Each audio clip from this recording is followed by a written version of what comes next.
Mexico now seizing illegal fentanyl shipped from China.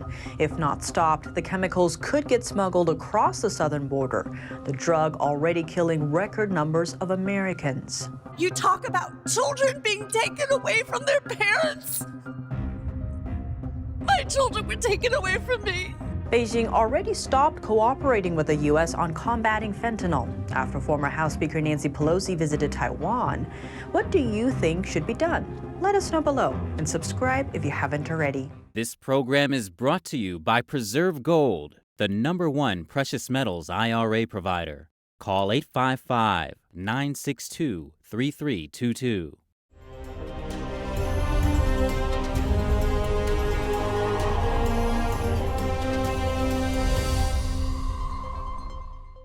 Welcome to China in Focus. I'm Tiffany Meyer. Authorities are seizing packages containing fentanyl from China at a Mexican port.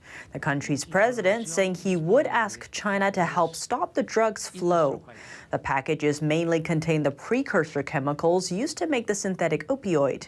Those that aren't seized could be made into pills and smuggled into the U.S. through the southern border.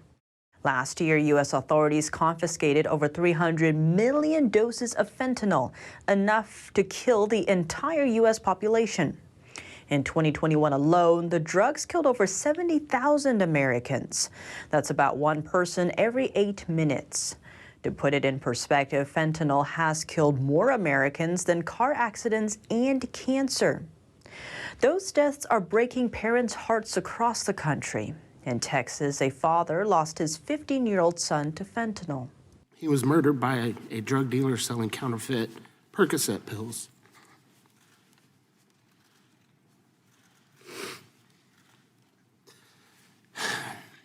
The pill he took contained 8 milligrams of fentanyl, which is 4 times the lethal dose.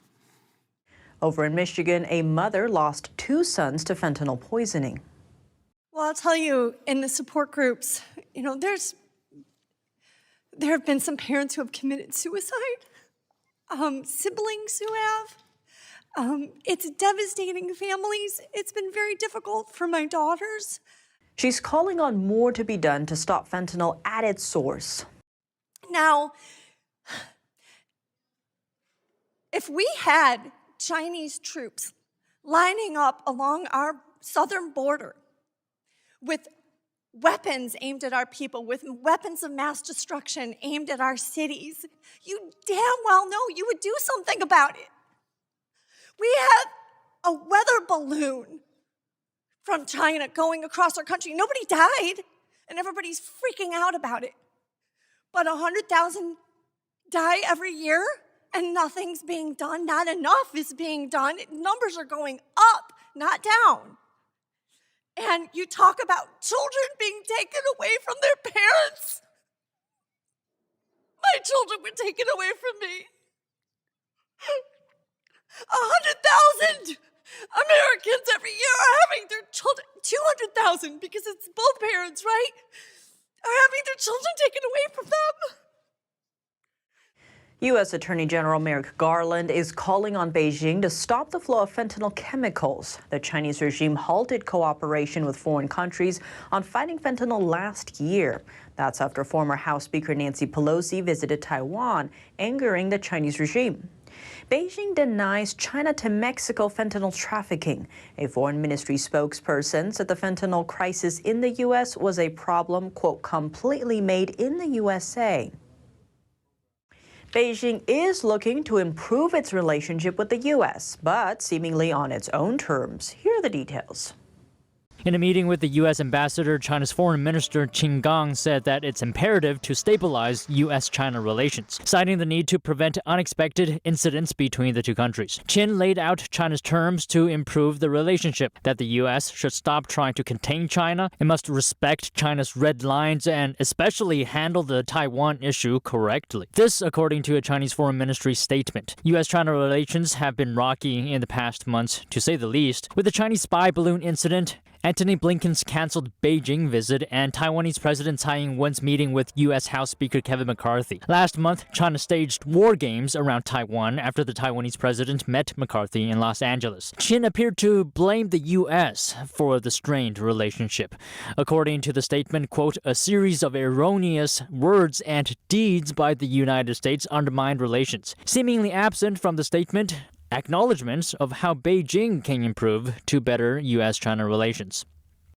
More Chinese microchip makers are closing their doors, over 9,000 of them shutting down within just 2 years, 2021 and 2022. Over 5,700 deregistered with the state last year, while 3,400 did the same the year before. That's based on a report from Titanium Media. The numbers translate to an average of around 12 Chinese chip makers shuttering per day. But what's driving the closures? First on the list, the U.S.-China technology war. Washington's export controls, which limit high-tech goods from flowing into China, have hit Chinese industry hard. On top of that, many inexperienced producers joined the semiconductor industry in a rush during recent years. Many saw opportunity in the sector and wanted a piece of the pie, only to find themselves trapped by lacking know-how, U.S.-China tensions, and China's strict pandemic-driven lockdowns. A heavy downpour has swept across eastern China, flooding swaths of the region. On Saturday, water rose high enough to breach a riverbank in China's Jiangxi province, soaking 4 villages downstream. Footage shared online shows rushing water mixed with mud wiping out roads and bridges and causing widespread landslides. According to China state-run media, nearly 500,000 people in the region are affected, with 14,000 of them evacuated. That's as of Sunday morning. China's state flood control headquarters launched a level 4 emergency, the least severe of its 4-tier system. As rushing water continues to ravage towns and cities, the nation is now urging local authorities to strengthen key infrastructure, like railroads. It's growing season for crops, but in southwest China, farmers are losing hope. The historic drought that hit the Yangtze River basin last year is still drying out their land. In Sichuan, a major Chinese agricultural province, one farmer filmed a parched field willed with young corn plants. This year, corn was hit extremely hard by the drought. His plants are visibly wilted, their leaves dried up and falling off. And it's more than just corn. Another video shows a large area covered in dead wheat plants. Look at this wheat field. It's done for good. Wheat in the Yangtze River basin normally ear up in April, though the current drought would largely mean low or even no yields this year. Rapeseed cultivation also took a hit. One grower said his plants reached only about 15 inches, half their normal height. Basically, there's been no effective rainfall since last year. The yield drop has now reached 80% or more. In this video, a young man pointed out various crops, stressed by the drought conditions. Look at the peanut plants. They're barely growing. Look. And this sweet potato, see? They have leaves like this. A similar scene played out in the neighboring Yunnan province. In one video, a man said many regions haven't seen any rainfall since last November. A technological breakthrough or a violation of ethics? Chinese scientists at Nankai University shared a discovery on Thursday, saying they successfully completed the world's first interventional brain-computer interface experiment, or BCI, on non-human primates. The largely experimental technology allows a living being, in this case a monkey, to control machines or other technology using only their thoughts. According to their findings, the scientists were able to collect brain waves that controlled a mechanical arm. The research team's leader called it a significant achievement for brain science and said it means China's BCI technology ranks among the world's best. Some suggest the technology could pose major benefits to humans in the future, like helping people with disabilities, severe injuries, or paralysis regain control of their limbs. It could also allow soldiers to operate weapons or drones hands-free. On the other hand, bridging the gap between mind and machine is raising some concerns, like the potential for cyber attacks, where hackers may intercept and steal brain signal data, or the risk of foreign adversaries getting a military or intelligence advantage. The Department of Commerce is currently reviewing whether exporting BCIs could pose national security concerns. A Chinese city is pulling off a world's first, a full-scale rollout of digital pay in the public sector. Critics say this could be Big Brother tightening its grip. Here's a closer look. Starting this month, the city of Changshu in eastern China will adopt a new way of paying workers' salaries, entirely in digital yuan.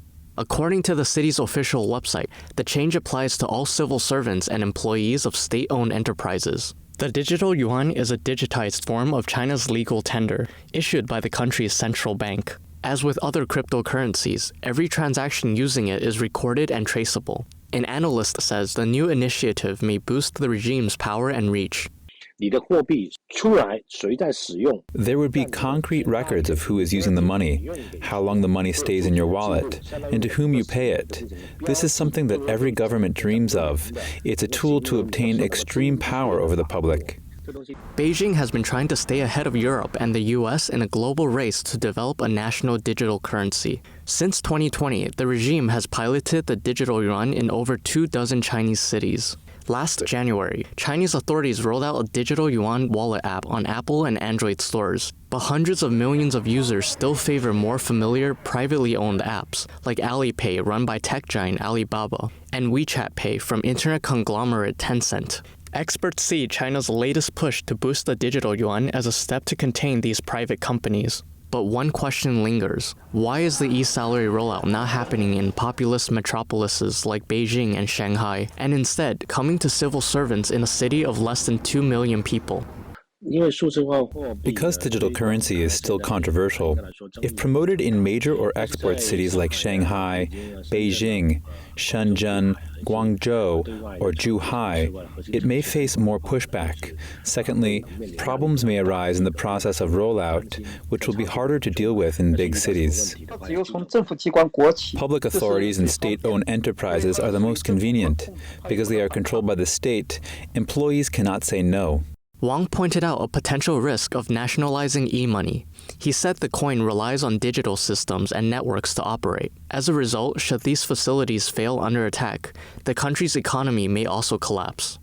The European Union is suggesting new sanctions for certain Chinese companies, those accused of aiding Russia's war in Ukraine. The development is the first of its kind since the conflict began last year, and the move is likely to stoke tensions with Beijing. NTD's Cost Jimenez has more. 7 Chinese businesses have been listed in a new package of sanctions to be discussed by EU member states this week. This according to a report obtained by the Financial Times. It includes 2 mainland Chinese companies, 3HC Semiconductors and Kingpie Technology, as well as 2 companies from the United Arab Emirates and 1 from Armenia. Sanctions will require unanimous approval from all 27 member states. The EU had so far refrained from imposing any sanctions on Chinese companies, citing lack of evidence that China was supplying weapons to Moscow. Some of the companies, including 3HC and Kingpie, were already previously placed under sanctions by the US. Other countries involved in the manufacture and supply of drones to Russia, such as Iran, could also soon face sanctions. The EU Commission has also submitted a proposal to widen the range of banned exports to Russia. The Commission did not immediately respond to a request for comment. Chinese ministry spokesperson Wang Wenbin said if sanctions come into force, China will take firm action to safeguard its interests. Since the start of the conflict in February last year, the EU has adopted 10 sanctions packages against Russian individuals and companies. It's an effort to inflict economic hardship, making financing of the war more difficult. Cost Jimenez, NTD News. The last British governor of Hong Kong, Lord Chris Patten, says China doesn't give 2 hoots about the UK. As he made the comment, he referred to the attendance of China's vice leader at the king's coronation over the weekend. That's as another issue tied to the crowning triggered security concerns linked to Beijing. Here's more. Han Zheng, who has been blamed for overseeing a crackdown on freedom in Hong Kong, is set to represent China at the royal event. Lord Patten said the decision to send Han is a reflection of how China sees Britain. He told the BBC that Han's presence will be a stick in the eye for over 100,000 Hong Kongers who are in exile in the UK. He said, however hard we try to lean over backwards, horizontally sometimes, to accommodate their own political narrative, I don't think they really give two hoots about us. In related news this week, MPs have warned of a security threat for the coronation. The Daily Mail reported that 38 Chinese-made CCTV cameras will be employed along the parade route. The cameras by Hikvision prompted fears that information collected could be sent back to Beijing. The company is accused of working closely with China's military. The government has ordered all of its departments to remove Hikvision cameras. Reports say NATO will soon open a liaison office in the Asia-Pacific region. The decision would be an unprecedented one for the military alliance, as it looks to tackle more threats to global stability. Here are the details. The alliance will reportedly open a one-person liaison office in Tokyo. Its purpose is to counter the threat of China's communist regime. Nikkei Asia reported that the regional office would allow NATO to conduct consultations with key Asia-Pacific partners, Australia, New Zealand, Japan, and South Korea, and act as a point of contact with other nations in the region. Leaders of the 4 Asia-Pacific partner countries were invited to NATO's Leaders Summit for the first time last year and are again expected to attend this year's event. NATO's 2022 strategy document also highlighted the threat of the Chinese Communist regime as a priority for the first time. That's all for today's China in Focus on YouTube. We're now sharing a shortened version of our program here after being demonetized for 2 years. Here's what to look out for in our second half. Is China unintentionally helping to decouple from the U.S.? A new anti-espionage law is making it even harder for foreign businesses to operate in China. But what's behind that decision? But the wider definition I've heard to be as wide as national interest. Now, even wider than national security. And what is not national interest? Beating a local national champion at their own competitive game, I suppose, harms the national interest, and you could be accused of violating that. And even if you go tighter and say just national security, if you harm a company through legitimate business competition and they're considered important to the security of the country, you've now violated the national intelligence law, national security law. We spoke to John Pelson, author of Wireless Wars, for his take. The full episode is available on our partner platform, Epoch TV. To sign up, click the link down below. Thanks for watching China in Focus. I'm Tiffany Meyer. See you tomorrow. A performance that truly matters for each and every one of us.